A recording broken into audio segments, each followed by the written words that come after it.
You're about to leave reality and enter the world of fantasy sports.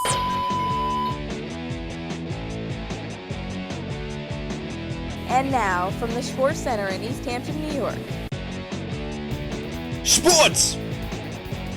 Hello there, and welcome to Sports Talk, make fantasy sports into a reality. I'm your host, Rob Shaw, talking some fantasy football today, my friends. And for more fantasy football insight, you could also check out youtube.com/fanalist.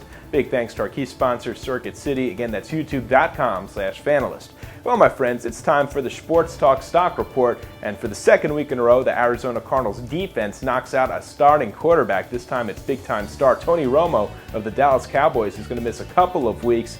So, on the bull market these days, his stock rising high. Brad Johnson is a veteran quarterback at the age of 40, has some great weapons to work with. In fact, the Cowboys just brought in Roy Williams prior to the trade deadline. Big acquisition for them. So they've got T.O. at the number 1 spot. Now they have Williams at number 2. Creighton will be in the 3rd slot, and then you still have Jason Witten at tight end. Marion Barber, certainly a guy who could receive the ball as well from the backfield. So there you go. The Cowboys, certainly a team to invest in, and it's a new quarterback. Brad Johnson, suddenly a top 10 option for the next couple of weeks at the quarterback position. This is a guy who's certainly worth picking up from the waiver wire. Next up, we're talking about the Bear Report, and we have a guy who's certainly struggling in value. His name is Chris Perry of the Cincinnati Bengals. Really, that entire team is going down in flames. The fact is Carson Palmer will once again be missing in action this weekend at quarterback. They're going to have to rely on Ryan Fitzpatrick, but that doesn't matter much. Kenny Watson in the backfield returns from an injury. Remember, they added Cedric Benson as well. Chris Perry had his chance to start for that team, but he struggled immensely. He's not getting many yards, and his yards per carry numbers are horrible. So lo and behold, you're probably going to find Watson and Benson sharing the backfield with Perry now a 3rd option.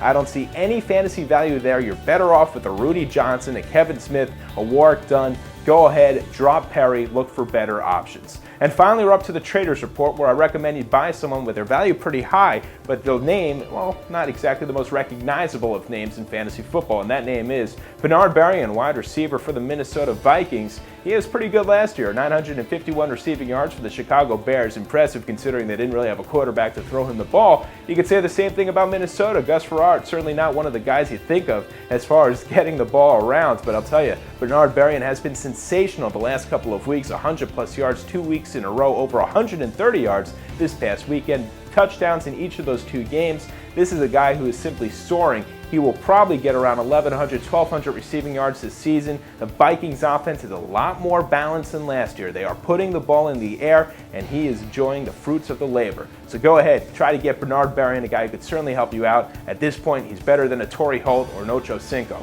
Well, my friends, that is your Sports Talk Stock Report. Best part of it right now, we have our forums up. You have any questions concerning your fantasy football lineup, go ahead, go to sports.com, post your question. Our expert, Butch Husky, will get back to you. Well, until we meet again, may the sports be with you.